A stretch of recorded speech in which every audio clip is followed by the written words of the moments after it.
भारत में पहली मेट्रो 1984 में शुरू हुई थी। यानी हमारे पास टेक्नोलॉजी आ गई, एक्सपर्टीज आ गई, लेकिन फिर हुआ क्या? देश के ज्यादातर शहर मेट्रो से वंचित रहे। 2014 तक, यानी आपने मुझे सेवा करने का मौका दिया, उसके पहले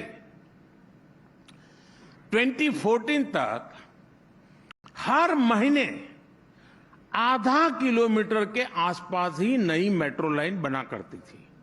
आधा किलोमीटर। 2014 के बाद मेट्रो नेटवर्क बिछाने की एवरेज बढ़कर लगभग 6 किलोमीटर पर मंथ हो चुकी है। अभी भारत मेट्रो रूट लेंथ के मामले में दुनिया में 5वें नंबर पर पहुंच चुका है। आने वाले कुछ महीनों में ही हम दुनिया में 3रे नंबर पर पहुंचने वाले हैं। फ्रेंड्स, आज पीएम गति शक्ति नेशनल मास्टर प्लान इंफ्रास्ट्रक्चर के निर्माण को तो गति दे रहा है, और जैसा विनीत जी ने कहा, गति और शक्ति दोनों को हमने जोड़ा है।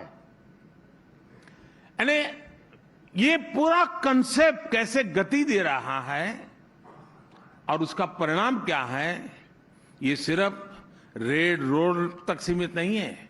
जब ये हम सोचते हैं गति शक्ति, तो ये एरिया डेवलपमेंट का भी उसमें कंसेप्ट है, और वहां के पीपल का भी डेवलपमेंट, ऐसी एक त्रिवेणी सी व्यवस्था इसमें जोड़ी गई है। गति शक्ति प्लेटफॉर्म पर आप में से जो लोग टेक्नोलॉजी में रुचि रखते होंगे, इनके लिए शायद ये जानकारी बड़े इंटरेस्टिंग रहेगी।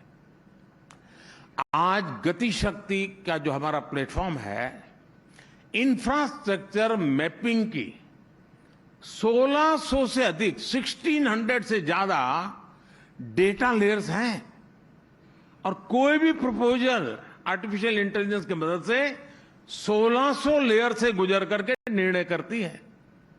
हमारे एक्सप्रेस वे हो या फिर दूसरा इंफ्रास्ट्रक्चर, आज शॉर्टेस्ट और सबसे एफिशिएंट रूट तय करने के लिए एआई से भी जोड़ा गया है।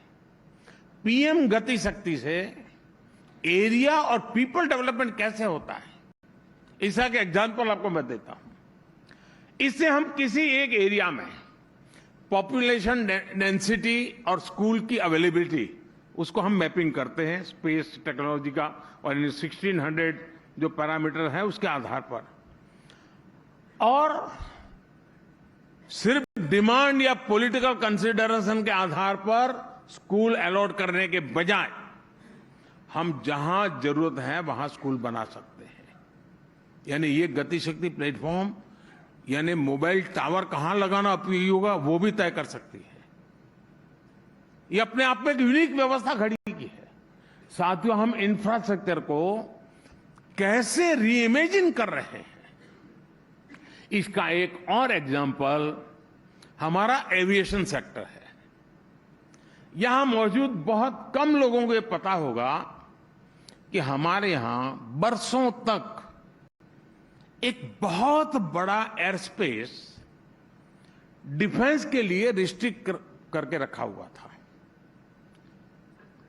और इस वजह से हवाई जहाजों को भारत में कहीं भी आने जाने में ज्यादा समय लगता था, क्योंकि वो अगर डिफेंस का एयर स्पेस है तो आप वहां नहीं जा सकते, आपको घूम करके जाना पड़ता था।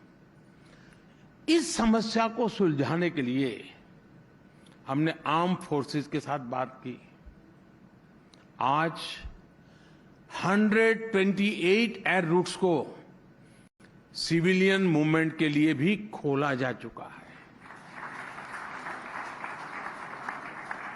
इसके कारण फ्लाइट पाथ्स छोटे हो गए, जिससे टाइम भी बच रहा है, फ्यूल भी बच रहा है, दोनों प्रकार का सेविंग में मदद मिल रही है। और मैं आपको एक और आंकड़ा दूंगा, इस एक फैसले से लगभग 1 लाख CO2 एमिशंस भी कम हुआ है।